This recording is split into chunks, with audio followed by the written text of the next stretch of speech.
So nearly towards the end of X-Men Best of season, and watched the Bryan Singer returning to helm the director's chair for X-Men Days of Future Past, which I actually really quite like this one. I like it a lot.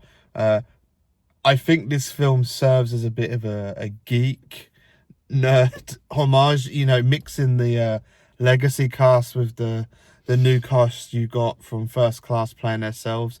And who's the hero again? Yeah. Well, so first of all, the film, consistent storyline amongst the X-Men franchise of, but this time, the mutants have a very dark, bleak future. They have to do some time traveling that always causes arguments with us in films, and the time traveling to basically stop the demise of the mutants, and which, using the time travel storyline allows the film to have, your old and young characters. So you have your cast that you've known from both sides, the prequel and the original. I really like it. As I said, I think I like it because I am a bit of a geek and nerd, and the fact is I loved the fact that you got a film with, Michael Fassbender and Ian McKellen as Magneto. The same with Professor X. You have James McAvoy and Patrick Stewart, and very, very welcoming back of Wolverine. It's great to see Wolverine back in this one. So I really like it a lot because of, it's just, I think it serves as a fan service film. And, again, the story carries on and is consistent. Like I've said, I like the storyline of the X-Men about, bullying of cultures and races and then fighting back. And I do like all the subtext of the X-Men films. I think that is the strongest point of the franchise. I know you take offense to time traveling sometimes. No, I like time travel films, but sometimes I question the logic. So I don't have loads of gripes, but just little worthwhile mentions that, I do deep dive on films and I do follow trends, and I'm aware that statements was made about the original trilogy being that trilogy and then they relaunched it with First Class. However, this film uses material from Last Stand in flashbacks, thereby making that canon in this universe. Well. Everyone comes back to reprise their roles. Spoiler, again, I don't know the film's been out for a while, but a spoiler, when he wakes up, Jean is back with the same actress. It's like, well, so obviously it is a big continuation. Timelines. That's what happens when you mess around with time. But now we've reached a point where I've brought up before the elephant in the room. Why is Professor X just wheeling around like he's not dead? And this was the film, this Days of Future Past, when I did a marathon years ago. Because the Jean Grey Phoenix timeline didn't happen. It doesn't matter. Professor X is alive at the beginning of the film in the future anyway. He died in the Last Stand. This is the film. When I did, he's just there. No explanation. I did a massive marathon, as I keep saying, a few years ago, and I did binge watch my Blu-ray box set of X-Men. It was quite a few years ago, and this was the film. I was enjoying it, and I said it is quite epic. The reason I like Days of Future Past as well is there is a lot of action set pieces. It is a very thrilling journey. There's a lot going on, and it's cool. It's a very exciting film. However, I said, Professor X is just alive then, yeah? He's just going he's alive going around, because I saw him obliterated in Last Stand. Obviously, First Class is set before, so they don't address that. It's set before. And then you've got Wolverine, which is his own legacy, the own story of Hugh Jackman. So all of a sudden, you expect me just to feel, it's okay, Professor X is alive, Magneto's there. There's no real backstory there. Just, the future's bleak.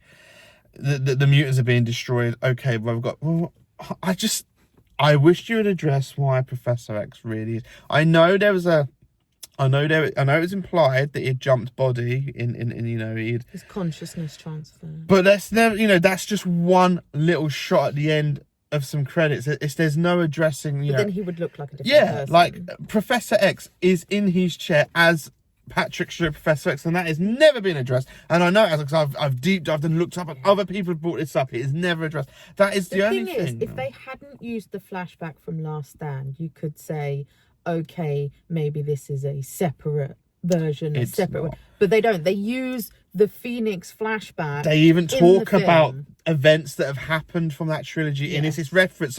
So I don't buy this. Oh, well, that's its original separate trilogy. It No, they can't are be. connected. They brought The whole it point is in. that they're connected. But it is, you know, as its own film, as I always say, as a film on its own. Although, again, the problem is if you haven't seen the X-Men films at all, and you just stick this film in, you probably still would be like, You know, what's happening here?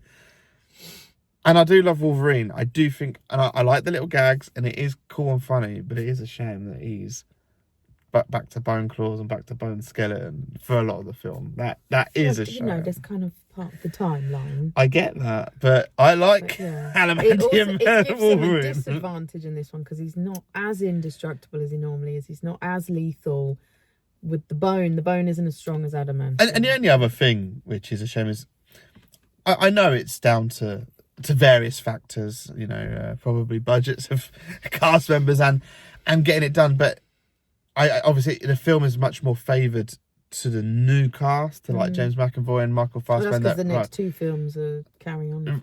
Right, you know, it's really cool. They did bring in the original cast in, but they are very sidelined and more than you think. When looking at it tonight, they are quite, you know, that. Yeah, I mean, they're 50 years older. So. I know, but I like. Except Wolverine.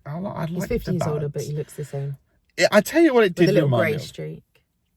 It gave me Godfather 2 vibes in a way that Godfather 2 has the parallel storyline going on with Robert De Niro as the, you know, becoming the Godfather, and Al Pacino as his son coinciding. This had that feel. You're seeing the past play out, and you cut into the future, you cut into the past or present, past, present. It gave me that vibe a little bit of how they did that. It does. I mean, watching it back again after a very long time of not seeing it, I really enjoyed it.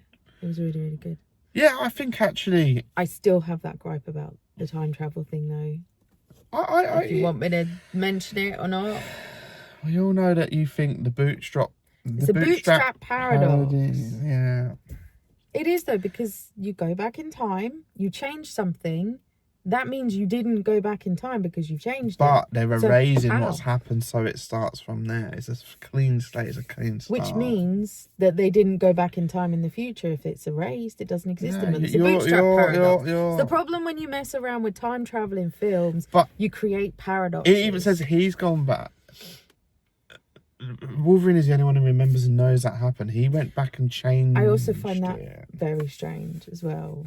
I understand his consciousness was sent back, took over his younger self, and then he went, well, he didn't go anywhere. He woke up 50 years later. Yeah. So he's got 50 years of no memories. Well, so to be honest, he's always losing his memory anyway. Well, I have a question. So his younger self has lived for 50 years, and then what? His consciousness has just switched off. That version doesn't exist anymore. Well, yeah, he was unconscious. He would have woke up, not knowing what's going on. And then, again, that's another paradox. He gets experimented on and doesn't know what is. Speaking, he should remember the last 50 years, as well as. But Time Cop does this. The film Time Cop with Van Damme does that very thing, where, again, spoiler for Time Cop, but it's an old film now. It doesn't matter. Some people haven't seen it, and it's. Van Damme changes the future drastically. Like, he goes back in the past, changes it. And so in his character, he goes back quite a bit in time, changes a massive life event, and he makes it back. And when he comes back, he just remembers his life, but he's changed everything. So when he gets in the car and asks him to take him home, he's going to a different home. He doesn't remember. He's gone back and then he's gone back again. He's not lived that life. But his character, but he has lived that life. He's had a child and he's got this house and got married, and he doesn't remember any of that because he turns up at the car at the end. So he doesn't remember the life. That's another bootstrap paradox. But that happens. So what I'm saying, so films do that. Time Cop did that very much, and you can spend hours arguing and messing around. Time travel films are messy and they can be dodgy. They can be dodgy. There's a lot of flaws with time travel films. I do have a lot of problems with them. I don't think Days of Future Past was badly done. I think they handled it pretty well, considering it is a messy subject to do. And it allowed this cool film to have, you know, your cast from First Class mixing with your cast from the original trilogy. So it allowed that. So I accept that. It's you can pick and niggle a little bit, but I think it wasn't badly handled. I think again the story is quite strong. I will say, out of the best of season at this moment going through it, I think I've enjoyed this one the most. I actually do. In general, I think it's one of the higher rated ones to me. X2 and this one quite equally. I would say, they haven't played the Wolverine. They're not playing the Apocalypse one, and they're not playing the Dark Phoenix. Is a bit messy anyway, to be honest. I think Days of Future Past has a great cast. As I said, like the cast is really good in this because it's literally got the best of both. So I think the cast, it excels out of all of them, and the story is as strong as ever and consistent. And it's one of the higher regarded. To me, it's one of the higher rated X-Men movies. So thoroughly enjoyed that, and I am looking forward to Logan in a few days actually, because it'd be good to revisit that one and argue about loads of little weird details that we'll pick apart in this messy franchise. But this film is okay out of a very messy, sticky franchise. If you can turn a blind eye to people just appearing and becoming alive again for no real reason. X.